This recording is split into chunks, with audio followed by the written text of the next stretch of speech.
Welcome to Curriculum Night Recap 2018. You're in Co 406. As it says, make yourself at home as we go through the presentation. The purpose of this is twofold. One, to give you a recap. I promised those of you that attended you'd get a recap so you didn't have to sit and take notes or anything. And those of you that didn't make it, here is what we went over while you were gone. So a little bit about me.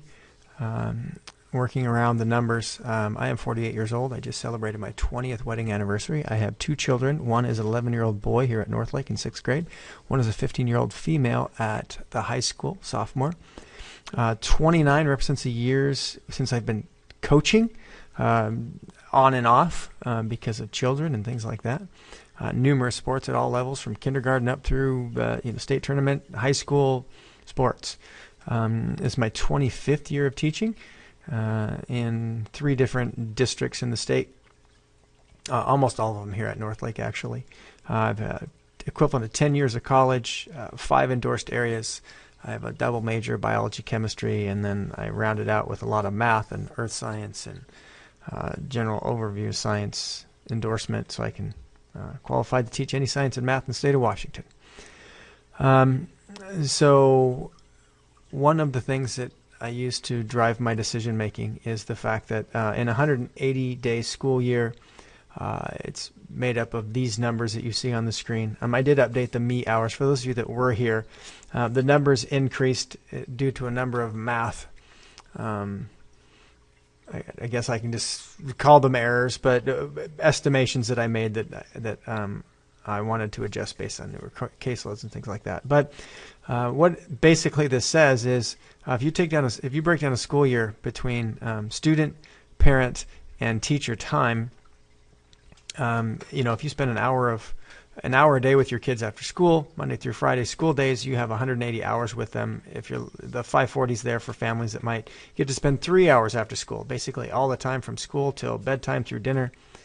The students are in the classroom. Obviously, they can't get away from themselves, so they spend an hour and 154 hours and 12 minutes in my class. But then if you take my class load of students and you divide that time amongst an entire class, if I did nothing else but visit with your child, I could work out a time where they would visit with me for 5 hours, 8 minutes, and 24 seconds. So again, the entire time divided amongst every single student, maximizing doing nothing else, I could make that much time for your kid. So just over 5 hours per kid. That's not a lot of time. Basically, it shows that you are their biggest asset. You have to support them at home as much as possible, and I have to make the best use of my time. And that instruction is group-based instruction. We make as much time as we can to get around the kids and talk, but obviously the teacher is here to drive the process. We have a role other than just sitting next to every kid talking to them. And it reduces that time considerably more to actually probably the number I had earlier, that I might, maybe get an hour per kid in the entire year. And that, to me, is pretty shocking. So it just reminds us to have our priorities straight. All research points to building relationships first, and first and foremost. Not that we don't emphasize science as an extremely important skill, but we put a lot of effort in to make sure we've got good relationships. So what do we do here? We teach life science in 7th grade based on the next generation science standards. You are welcome to look them up. If you go to this site here, you can search through all the standards to see everything I see that we try to get each and every student to be able to do before they go. The way we measure that is we want to simplify feedback for kids. So we have a not yet, almost, made it, and beyond approach on a 4-point rubric. That is a 1, 2, 3, and 4, working from left to right. What it means not yet, it means on my rubrics, the way I write them is that's about a 3rd grade standard. Almost meeting standard would be they're meeting a 5th grade level of the standard. Made it would be they've achieved the 7th grade level of that standard, and beyond would be at 10th grade biology. And I give an example of class of we play which of these things is not like the others, where we have 4 items on a plate, and I describe how a 3rd grader, a 5th grader, a 7th grader, and a 10th grader would need to approach this problem to meet each of those levels. Also, extremely important, what we're being told and what we've been told for some time now is that stop teaching the industrialized method of education, moving kids through and having them all turn out like cookie cutters, ready to go to a manufacturing job. but jobs nowadays, the highest rated skill sets that employers list are the 4 C's: creativity, critical thinking, collaboration, and communication. So we incorporate that as part of our lessons, in addition to just the content. It is a pilot year. We're going to pilot McGraw-Hill for 6 weeks and Amplify Science, which comes out of, or is a cooperation with Stanford University. Excited about both of those. One 6-week session will happen October, November. The other one will happen kind of January, February. I'm lucky enough to be on the commission to choose those, and of the 4 that were presented, those were unanimously picked as the best 2, and so that's what we're moving forward with. We do make use of digital tools. We could carry this debate on for years as to whether it's the greatest invention ever or the greatest demise of mankind.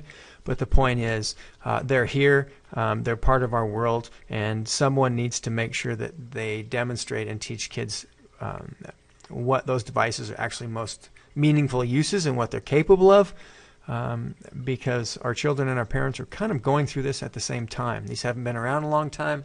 Adults haven't had a lot of best practice on how to model that for their kids. So having a master's degree in educational technology and a neuroscience nerd and plenty of psychology, we talk about responsible use and the strengths and weaknesses of these things, and I'm going to give them lots of suggestions on apps and ways to use it in class to become better students. We try to connect our classroom with the outside world every chance we get. Those devices really help. Your job is to ask them questions. You feed them, you clothe them, and you ask them questions, and the way they earn that is by talking to you back. Don't ask yes/no questions. Ask detailed questions about how the day went. Ask them how many questions they asked in class. Ask them to explain, the main idea of what they did in class. Ask them, what comments, anything that would tie into bringing their brains back to what happened in class. And you have plenty of materials online. I'm going to show you them in the next few slides to arm yourself with information. So if they say, I don't know, you can explore much more deeply. Just a quick side note, not that this pertains to too many situations, but be aware in middle school, the student you send to school might not be the same student that arrives here. The student you see next to you every day might be the different student that I see. And if we are seeing discrepancy between stories and things, we want to communicate so we can close that loop and make for a quality experience for everybody involved. Now back to the tools I was talking about. Everything your students do is delivered through Google Classroom. They are all enrolled in class. Whether we use Moodle or any other site or any other resource, it's still all in this class geared right through Moodle. So that's their portal in. What that means for you is if you have not been invited as a guardian by any one of their staff, any one of their teachers, you want those updates, Google will send updates either daily or weekly, your choice. You get an email with an invitation that says one of the teachers invited you to be a guardian and get updates. If you click yes, that email or those emails, you can choose more than one, will receive, whether you choose daily or weekly, updates. Another way to do it is you can hop over to my website, Science with Co, and here you have every resource that the kids get in class. As you look at the menu across the top, there is the Google Calendar published publicly, so you can see it, all class materials. My files both are accessed by the students and by you. They're in Google, so they are real-time edits. All the class videos, social media, any other tools we use, you have direct access to them. So if you want to see their actual work, you can have them log in through Google. If you want to see what it is that they received prior to that, like the templates and the expectations, they are posted here on this website. Make sure your Skyward information is up to date. It's the #1 way in which we communicate with all of you. You should have been receiving messages from me so far this year about resources, links to things like that website. I gave a screencast of that website. You're getting this presentation sent out that way as well. And if you need any help with that, please contact us. You can also use the Remind service. If you text at Co406 to 81010. You'll be enrolled at a Remind, and that's one more way you can stay in touch.